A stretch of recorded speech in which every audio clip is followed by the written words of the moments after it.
নমস্কার বন্ধুরা, মৌমিতাস কিচেনে আপনাদের সকলকে স্বাগত। আজকে আমি আপনাদের সাথে কাতলা মানে কাটামোনা মাছ যেটা হয়, কাতলা মাছের কালিয়া করে দেখাবো। তো তার জন্য আমার এখানে 6টা পিস আছে, আমি এখানে ভেজে নিয়েছি। দেখুন, আমি এখানে মাছগুলো ভেজে রেখে দিয়েছি। এবার রান্নাটা বসানোর জন্য আমার লাগবে ফোড়নের জন্য একটা তেজপাতা, কয়েকটা গোটা গরম মশলা। এখানে আমি নিয়েছি এই চামচের 1 চামচ মতো জিরে বাটা, এইটা জিরে বাটা, 1 চামচ জিরে বাটা, আর 1 ডুমো আদা, 2টো ছোটো সাইজের পেঁয়াজ, আর 3 কোয়া রসুন আমি একসাথে পেস্ট করে নিয়েছি, ঠিক আছে। আর এখানে 2টো ছোটো ছোটো টমেটো আমি পেস্ট করে নিয়েছি। আপনাদের কাছে যদি বড় টমেটো থাকে আপনারা একটা দেবেন, আমার কাছে ছিল না, আমার কাছে 2টো ছোটো ছোটো ছিল, তাই আমি 2টো টমেটো পেস্ট করে নিয়েছি। চলুন এবার রান্নাটা বসানো যাক। তো বন্ধুরা, আমার কিন্তু তেলটা গরম হয়ে গেছে, আমি এবার ফোড়নটা দিয়ে দিলাম।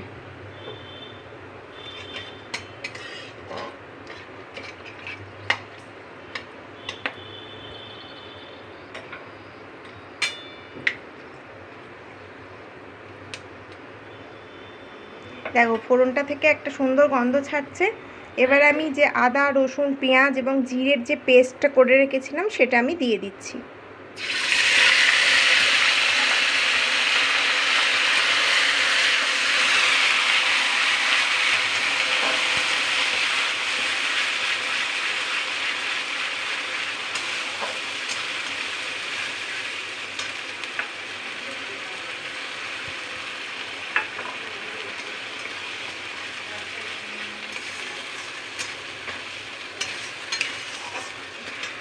তো এটা একটু ভাজা ভাজা হবে, কাঁচা গন্ধটা যাবে, তার জন্য একটু ভাজা ভাজা করতে দেব একটু মশলাটা, নাহলে কাঁচা পেঁয়াজ রসুনের গন্ধটা তো যাবে না, তাই এটা একটু হোক।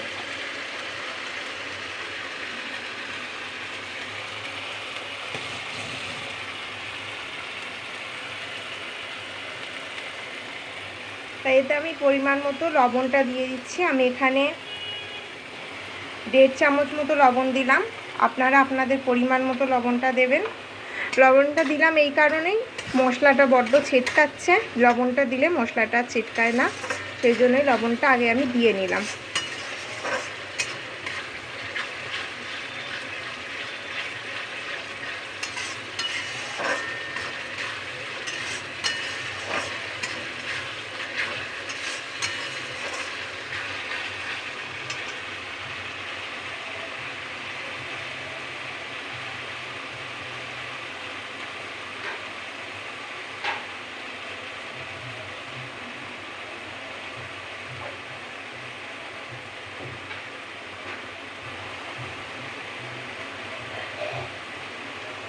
মশলাটা দেখো একটু তো হবে, একটু হোক।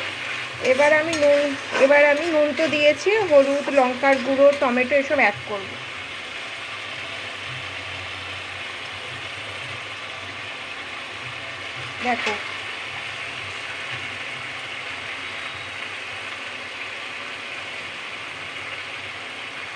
দেখো এখানে আমি ছোটো চামচে 1.5 চামচ মতো লঙ্কার গুঁড়ো, এই হলুদের গুঁড়ো দিলাম। এবার আমি লঙ্কার গুঁড়োটা দিয়ে নিই।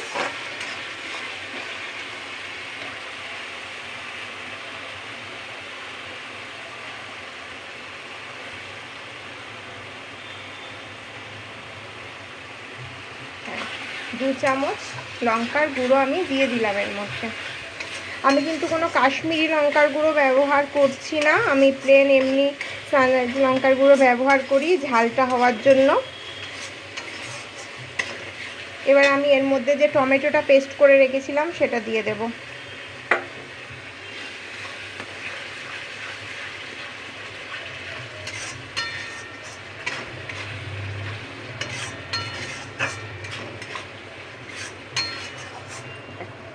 এবার আমি এটা চাপা দিয়ে কমসে কম 10 মিনিট রেখে দেবো, মশলাটা ততক্ষণ হোক। 10 মিনিট পর দেখাচ্ছি তোমাদের।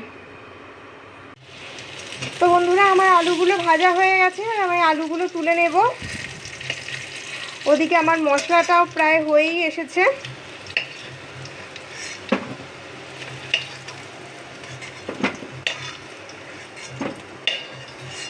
দেখো আলুগুলো আমি তুলে নিলাম।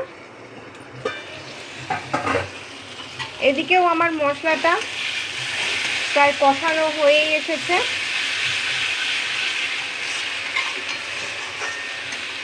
দেখো মশলা দিয়ে কিন্তু তেল ছেড়ে গেছে, দেখো, এবং খুব সুন্দর একটা গন্ধ ছাড়ছে মশলাটা দিয়ে। কাঁচা মশলার গন্ধ আর ছাড়েনি, একটা ভালো ফ্লেভার আসছে। তো মশলাটা আমার আপাতত কষানো হয়ে গেছে। তো আর একটু কষাই, আমি একটু 1-2 মিনিট একটু কষিয়ে নিই, তারপর আমি এখানে আলুটা দিয়ে দেবো। ঠিক আছে, আমি আলুটা এখন এখানে দিয়ে দিলাম, ভাজা আলুটা আমি এখানে দিয়ে দিলাম, দিয়ে একটু মশলাটা কষাই।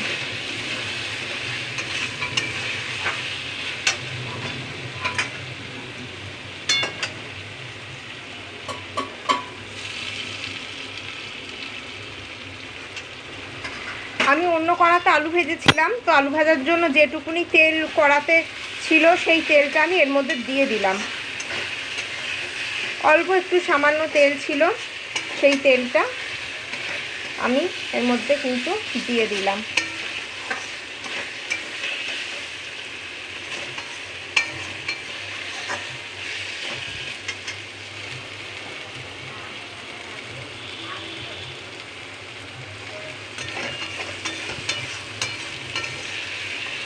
বেসিক্যালি আমি বলতে ভুলে গেছি, আলুটা কিন্তু আমি আগে ভাজতে ভুলে গেছি, আমার মাছটা ভাজা হয়ে গেছিলো, সেই জন্যই আলুটা আমাকে দ্বিতীয় কড়াতে ভাজতে হলো। কেটে সাইডে রাখা ছিল, ভুলে গেছিলাম, তো এটা তো আপনাদের দেখাতেই হতো, সেই জন্য আলুটা পরে অন্য কড়াতে ভেজে এখানে অ্যাড করলাম। তো দেখো মশলাটা আমার হয়ে গেছে। এবার আমি এর মধ্যে জল দিয়ে দেবো, পরিমাণ মতো জল আমি এর মধ্যে দিয়ে দেব।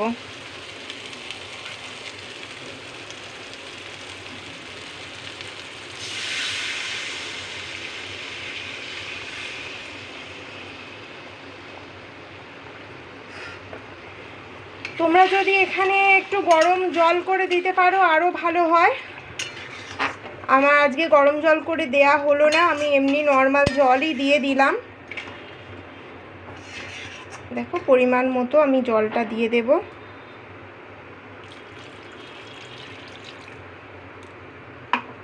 দেখো আমার কিন্তু জল দেয়া হয়ে গেছে,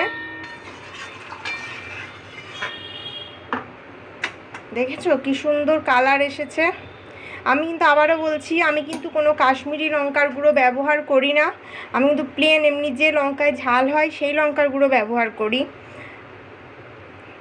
আপনারা দেখে ভাববেন হয়তো আমি কাশ্মীরি লঙ্কার গুঁড়ো দিয়েছি এই যে কালারটা আসার জন্য, কিন্তু না, একদমই ব্যবহার করি না। তো দেখুন জল দিয়ে দিয়েছি পরিমাণ মতো। এবার আলুটা সেদ্ধ হতে যতটুকু টাইম লাগবে এবার আমি চাপা দিয়ে দেব, আলুটা সেদ্ধ হোক ততক্ষণ। আপনারা দেখতে থাকুন রান্নাটা, আলুটা সেদ্ধ হোক, তারপর আপনাদের দেখাচ্ছি। তো দেখো আমার কিন্তু রান্নাটা প্রায় হয়েই এসেছে, আমি মাছগুলো দিয়ে দিয়েছি, মাছ দিয়ে দেয়াটা তোমাদের দেখালাম না, মাছটা আমি দিয়ে দিয়েছি, আলুগুলো সেদ্ধ হয়ে গেছে। আচ্ছা একটা কথা বলে রাখি, আমি আলু দিয়েছি, কারোর যদি তোমাদের মনে হয় যে তোমরা আলু দেবে না বা আলু খাও না, তাহলে তোমরা আলু দিও না, এটা এমনি করো ভালো লাগবে। কিন্তু তোমরা আলু যদি না দাও তাহলে একটু গ্রেভি মানে কষা কষা করে করো, তবে খুবই ভালো লাগবে। আর আলু দিলে একটু সামান্য ঝোল তো রাখতেই হয়। তো দেখো এবার আমি এই চামচের 1 চামচ গরম মশলাটা দিয়ে দিলাম।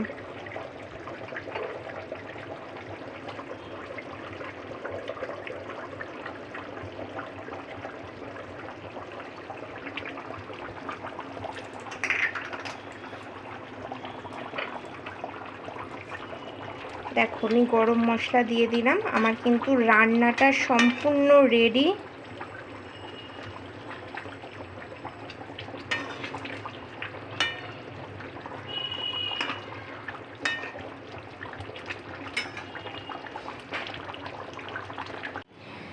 তো বন্ধুরা আমার রান্না আজকের মতো পুরো কমপ্লিট। দেখো মাছের কালিয়া, কাতলা মাছের কালিয়া। আমি আবারও বলছি, তোমরা যদি আলুটা দেওয়া পছন্দ না করো আলু দেবে না, আমি আলু দিয়েছি। তোমরা যদি মনে করো এমনি প্লেন করবে তাহলে এমনি প্লেন করতে পারো। দেখো আমার কিন্তু পুরো কমপ্লিট রান্না।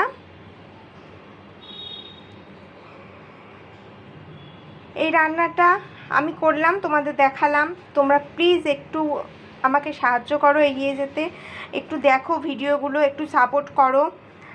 আর যদি রান্নাটা ভালো থাকে, অবশ্যই ভালো লাগে, অবশ্যই লাইক, কমেন্ট, শেয়ার, অ্যান্ড যারা আমার নতুন বন্ধু আছো তারা প্লিজ সাবস্ক্রাইব করে আমার পাশে থাকবে। সবাই ভালো থেকো, সুস্থ থেকো। আজকের মতো ভিডিওটা এখানেই শেষ করলাম। নমস্কার।